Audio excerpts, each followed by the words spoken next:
Assalamualaikum warahmatullahi wabarakatuh. Waalaikumsalam warahmatullahi wabarakatuh. Allahumma salli ala sayyidina Muhammad wa ala ali sayyidina Muhammad. Sallallahu. Maaf jika kita wanita sedang libur atau menstruasi, apakah boleh memuaskan suami menggunakan mulut? Terima kasih. Bismillah. Di saat kemarin ada yang tanya masalah apa itu? Jadi kalau sudah urusan hal semacam itu, mari kita tingkatkan wibawa majelis, supaya tidak di majelis kita bicara sesuatu yang tidak pantas. Kemarin ada yang tanya masalah apa, lupa kemarin. Juga masalah-masalah yang sensitif seperti itu. Dan jangan membiasakan kita di majelis saat membicarakan hal yang demikian itu dengan dibarengi dengan guyonan, merendahkan syariat itu, menjadi sebab barokahnya ilmu dicabut. Baik, kita bicara tentang syariat. Suami istri halal. Anda boleh berbuat apa saja suami istri. Bebas. Anda bersenang-senang dengan kupingnya, dengan rambutnya, dengan apa saja boleh. Halal. Cuman yang diharamkan dalam dua keadaan.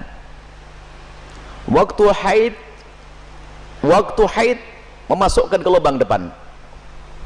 Memasukkan seorang suami alatnya ke lubang depan. Kemudian yang kedua yang diharamkan memasukkan ke lubang belakang. Baik dalam keadaan haid atau tidak haid, hukumnya haram dan dosa besar. Ini usaha haid. Yas'alunaka 'anil mahid. Qul huwa adza fa'tazilun nisa fil mahid. Bertanya tentang haid, bagaimana? Jauhi wanita untrusan itu. Tidak boleh menggauli istri dalam keadaan haid. Haid bukan istihadhah ya. Istihadhah adalah darah tapi bukan darah haid. Ini ada ilmunya khusus. Tanyakan kepada ahlinya nanti. Kita juga punya diklat haid praktis 30 menit 30 menit. Kemudian selebihnya adalah Anda boleh bersenang-senang, boleh apa saja. Mohon maaf, jadilah wanita cerdas. Ini adalah ilmu yang mungkin jarang dihadirkan. Seorang suami yang soleh mungkin, seorang suami yang soleh, dia mungkin di luar melihat sesuatu yang diharamkan. Cuman dia orang menjaga diri. Astagfirullah, saya ngelihat aurat di luar. Karena dia seorang soleh, dia tidak mau menuruti itu semuanya. Karena itu adalah haram, maka dia tutup mata, pejam mata dan menjauhkan itu semuanya. Tapi dia seorang laki-laki normal, bangkit syahwatnya. Pulang ke rumah, istrinya mens. Istrinya ada halangan, ayo mau diapain? Ayo menjadi istri yang aktif, inovatif. Anda tidak boleh melayani suami Anda dengan sesuatu yang khusus itu. Tapi Anda harus bisa senangkan suami dengan diri Anda misalnya. Mohon maaf, ini majelis mulia. Jika seorang suami mengeluarkan air mani dengan tangannya sendiri, maka dia telah melakukan kesalahan dan dosa. Tapi kalau dia mengeluarkan air mani dengan tangannya seorang istri, kecerdasan istri, selesai. Dan itu adalah pahala. Maka jadilah istri cerdas. Jangan istri kalau sudah lagi men, Masya Allah, libur buat kopi, liburnya dengan suami, sampai suami itu Masya Allah, stres.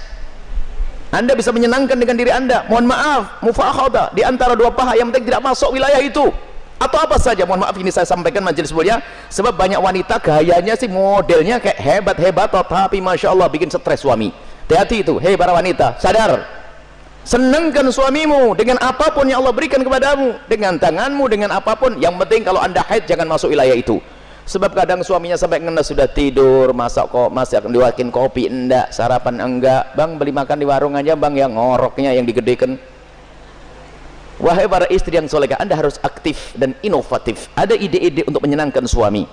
Adapun masalah, mohon maaf, yang ditanyakan dengan mulut, ketahuilah, hei para suami, engkau tidak boleh memaksa istrimu untuk melakukan itu, karena belum tentu dia nyaman. Kalau dia merasa jijik, Anda tidak boleh paksa. Haram, atau sebaliknya. Tidak boleh egois seorang suami. Harus kau lakukan, tidak. Kenapa? Mohon maaf, karena itu adalah wilayah yang bukan wilayah bersih. Wilayahnya orang dari makanan yang bersih dibuang lewat mana? Lewat itu. Akan tapi kalau memang ada orang, seorang wanita yang mau melakukannya misalnya, atau sebaliknya, bagaimana, apakah boleh? Ketahuilah, di situ ada cairan yang najis. Air mani tidak najis, khilaf di antara ulama. Madhab Syafi'i najis, tapi cairan sel najis. Maka kalaupun seandainya harus melakukan, mohon agar tidak ditelan. Karena itu adalah, jangan sampai karena itu najis. Tidak usah ditelan cairan-cairan. Adapun masalah air mani adalah khilaf di antara ulama, akan tapi boleh seorang suami, seorang istri melakukan yang demikian tentu dengan keridhaannya dan tentunya dengan waspada. Tidak boleh sampai ada masuk ke dalam perutnya sesuatu, karena itu ada madhi. Sebelum mani adalah najis, cairan-cairan sebelum mani adalah najis. Dan wahai para suami dan para istri, yuk kita melakukan sesuatu yang sesuai dengan petunjuk Nabi SAW, akhlaklah yang baik. Dan kenapa biasanya ada pertanyaan demikian ini? Karena apa? Naudzubillah, ada yang ditonton yang salah, gurunya salah, dari film-film yang ngaco itu ditiru, sehingga dia bingung untuk menyelesaikan urusan pribadinya dengan cara ini cara itu. Tidak ada cara yang lebih indah dari diajarkan Nabi. Seorang laki-laki duduk di perempatan istrinya, maksud duduk di atas perut istrinya, di atas ini, itu adalah cara yang paling bagus. Nggak usah macam-macam, petunjuk dari Nabi. Itu hanya gara-gara sering nonton film kotor, makanya banyak pertanyaan aneh, tapi pun harus dijawab, harus dijawab, selesai. Semoga Allah bisa menjadikan Anda orang yang bisa menyenangkan. Termasuk wahai para suami, mungkin ada seorang suami yang, mohon maaf, ada bermacam-macam sebab, ada ejakulasi dini dan sebagainya, tapi ketahuilah, jangan biarkan istrimu terlantar. Dia bisa senang dengan jemarimu, dengan tanganmu, dengan Anda, dengan apapun, dengan cumbuanmu.